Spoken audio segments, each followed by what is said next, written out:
Galerinha do bem, do ano, boa noite, graça e paz. Deixa eu trocar uma ideia com vocês aqui, ó. Dá uma olhadinha nisso aqui, ó. Olha aqui. Olha aqui. Dietrich Bonhoeffer, discipulado. Deixa eu fazer uma pergunta para vocês. Já ouviram falar sobre esse cara, Dietrich Bonhoeffer? Quem foi Dietrich Bonhoeffer? E é verdade que ele tentou matar Adolf Hitler? Pois é, vocês não sabem disso? Então vamos dissecar um pouquinho sobre esse servo do Senhor aí, que fez algo que muitas pessoas desconhecem, mas que deixou um legado teológico muito bom. Essa imagem do livro que eu mostrei aqui com vocês, que compartilhei com vocês aqui, ele vai trazer na capa uma das obras mais impactantes que da teologia cristã moderna, meus irmãos, que é o discipulado Nettfolge, né, que ela foi escrita pelo pastor e teólogo luterano alemão Dietrich Bonhoeffer. Então, a própria identidade visual do livro aqui, mostrando um uniforme listrado aqui de um prisioneiro de campo aqui de concentração com um número de identificação, ela vai resumir perfeitamente aqui a fusão dolorosa e heróica, né, entre a sua teologia e a biografia dele. E é verdade, sim. É verdade que ele participou de um complô para matar Adolf Hitler, mas a história, como um brilhante teólogo pacifista, se tornou aqui um conspirador político, meus irmãos, é um dos episódios mais dramáticos aqui, profundos da história da igreja. E abaixo eu quero demonstrar para vocês aqui a jornada desse servo aqui, o impacto dos estudos aqui, né? E a impressionante história desse livro que ele fez em tantos outros também, né? Mas eu quero tratar com vocês de uma coisa que eu acho importante aqui. Quem foi Dietrich Bonhoeffer? Amados, esse cara nasceu em 1906, tá? Em uma família aristocrática ali e altamente intelectual na Alemanha. Para vocês terem uma noção, Bonhoeffer, ele era um prodígio aos 21 anos. O cara se doutorou em teologia aos 24 e já estava qualificado, meus irmãos, para ser professor universitário. Ele tinha um futuro brilhante, como diz, né? E confortável, né? Na academia e na liderança da igreja estatal alemã lá naquele período. No entanto, quero dizer uma coisa para vocês, que lá em 1933, Adolf Hitler subiu ao poder. Quase imediatamente aqui a igreja oficial alemã, ela cedeu à pressão nazista, né, fundindo a cruz cristã com a suástica e criando os cristãos alemães, Deutsche Christian, né? Então, que eles apoiavam o antissemitismo e o nacionalsocialismo.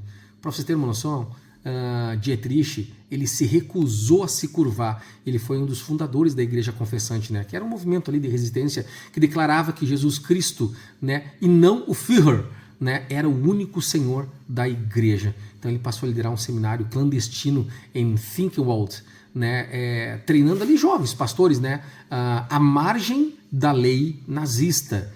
Irmãos, agora tem um complô para matar Adolf Hitler, que era o dilema de um cristão. Amados, preste bem atenção no que eu vou dizer para ti, porque à medida que a Segunda Guerra Mundial ela avançava e quando tu vai ver as atrocidades ali contra os judeus, elas se tornavam inegáveis, Bonhoeffer ele percebeu que apenas pregar não era suficiente. Então o cunhado dele, Hans von Donovan, entendeu? Ele recrutou para Amber, né, o serviço da inteligência militar alemão. Então que secretamente obrigava um grupo de resistência determinado ali a derrubar o regime.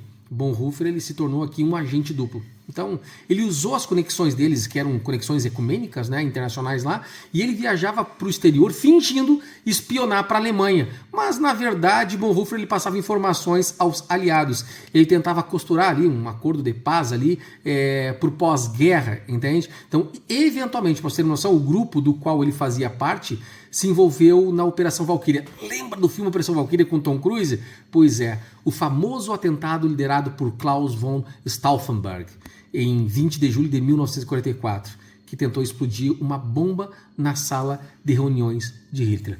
Se vocês olharem o filme Valkyria, vocês vão entender do que eu estou falando. Então, existe aqui uma coisa que nós devemos prestar muita atenção, que é o peso da decisão, meus irmãos. Bonhoeffer, como teólogo pacifista, ele sofreu profundamente aqui com essa escolha, meus irmãos. Ele sabia que matar era um pecado contra os mandamentos do próprio Deus. No entanto, ele usou uma analogia célebre para explicar a posição dele, entendeu? Então ele chegou a pensar assim, ó, bom, se um louco está conduzindo um carro em alta velocidade aqui pela calçada, atropelando pedestres inocentes aqui, o meu papel como cristão não é apenas consolar as vítimas ou enterrar os mortos. O meu dever é saltar para dentro do carro e arrancar o volante das mãos do motorista. Então ele entendeu que naquele momento histórico a omissão era um pecado maior do que a ação violenta. Então ele escolheu cometer o pecado político para salvar milhões de vidas, colocando que voluntariamente aqui a sua salvação e a sua vida nas mãos da graça e da misericórdia de Deus. Agora existe o legado do discipulado, né? Esse livro que eu mostrei para vocês aqui que é magnífico, né? Porque esse livro apresentado aqui, como se a imagem deles aqui com vocês aqui, ele foi escrito durante o período em que ele liderava o seminário clandestino. Então é um manifesto contra a mornidão espiritual. Nele, Dietrich Bonhoeffer, ele cunhou dois conceitos que revolucionaram o pensamento da igreja contemporânea, meus irmãos, entende? Tipo, a graça barata. Reflita comigo, porque é a graça que nós concedemos a nós mesmos. É a pregação do perdão sem arrependimento, o batismo sem disciplina eclesiástica, a comunhão sem a confissão de pecados. A graça barata é a justificação do pecado, entende? E não do pecador. É o tipo de fé superficial que permitiu que milhares de cristãos alemães fossem à igreja no domingo e apoiassem o nazismo na segunda-feira. Consegue entender o peso disso? Outro ponto é a graça maravilhosa, ou custa, né? Que é o oposto. É custosa porque chama o seguimento, e é graça porque chama ao seguimento de Jesus Cristo. Então, e é custosa porque custa a vida ao homem. E é graça porque lhe dá única vida verdadeira. Para vocês terem uma noção, no livro dele, O Discipulado, ele vai escrever uma frase que, se tu ler, acabou se tornando uma profecia até do seu próprio destino, porque ele disse algo que me marcou muito, né? Que quando Cristo chama um homem, ele o convida a vir a morrer.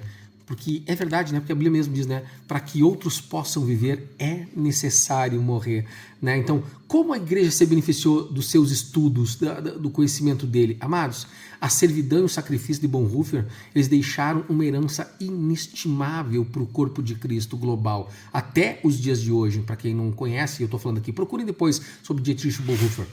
Existe o resgate do verdadeiro discipulado ali, porque ele arrancou a igreja do marasmo ali da religião cultural. Os seus escritos, para vocês terem uma noção, eles forçam cada cristão a se perguntar: eu estou apenas seguindo uma tradição ou estou carregando a minha cruz diariamente? Outro é a teologia encarnada, outro ponto a ser tratado, porque ele provou, meu irmão, a teologia não se faz apenas em gabinetes com ar-condicionado e livros caros, mas da prática, da resistência, na defesa dos marginalizados ali. Ele foi um ferrenho defensor dos judeus e na fidelidade a Cristo acima do Estado, né? Agora a vida comunitária dele é algo interessante, porque outro livro dele é que era a vida em comunhão, entendeu? Que ele ensinou o quê? A igreja, o verdadeiro valor do corpo de Cristo, meus irmãos, da confissão mútua e da mutualidade espiritual que em tempos de severa perseguição. Agora tem o fim do servo, que tu tem que prestar atenção.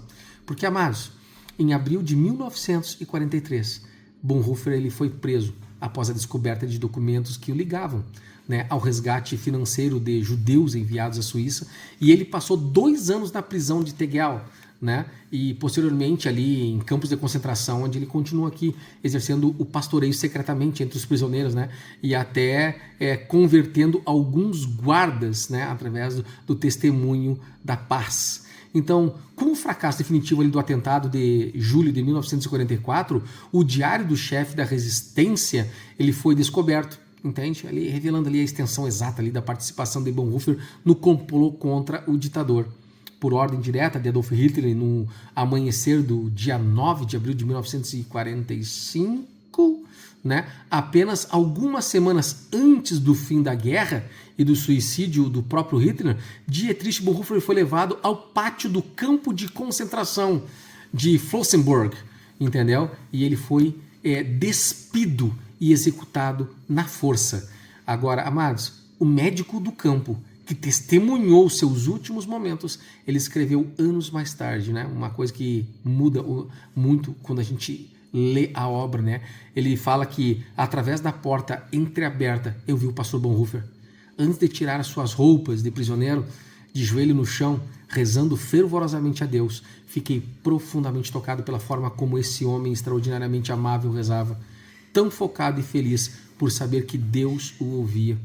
No lugar de execução, ele subiu os degraus, corajoso e firme. Em quase 50 anos de profissão médica, nunca vi um homem morrer tão totalmente submisso a vontade de Deus. As últimas palavras registradas de Bonhoeffer, enviadas a um amigo em inglês, né, resumem a sua fé inabalável. Este é o fim para mim, o início da vida. Graça e paz a vós outros, meus irmãos, né? E se tiverem um tempo para ler esse livro aqui, ó, Dietrich Bonhoeffer, discipulado dele, tem outros livros, vocês vão gostar muito do que vocês vão ler, a qualidade do trabalho desse cara, né? Um cara que realmente é exemplo para muita gente hoje, né? Ele entendeu que para viver é necessário morrer. Ele entendeu que a matemática de Deus é: você quer ser o primeiro, então seja o último, entendeu? Você quer ganhar a vida, perde a vida, porque todo aquele que ganhar a vida perderá, mas aquele que perder a vida por minha causa achará. O que adianta o homem ganhar o mundo inteiro e perder a sua própria alma? Então deixa eu falar um negócio para vocês. Gostou desse vídeo? Mais uma vez, curte, comenta e compartilha. Que às vezes eu vou estar dando aula aqui e aí fazer alguns áudios aqui, alguns vídeos aqui, tanto para os grupos do WhatsApp, né, para a gente trocar uma ideia aí e para que a gente possa crescer para a honra e glória do Altíssimo. Deus os abençoe mais uma vez, meus irmãos.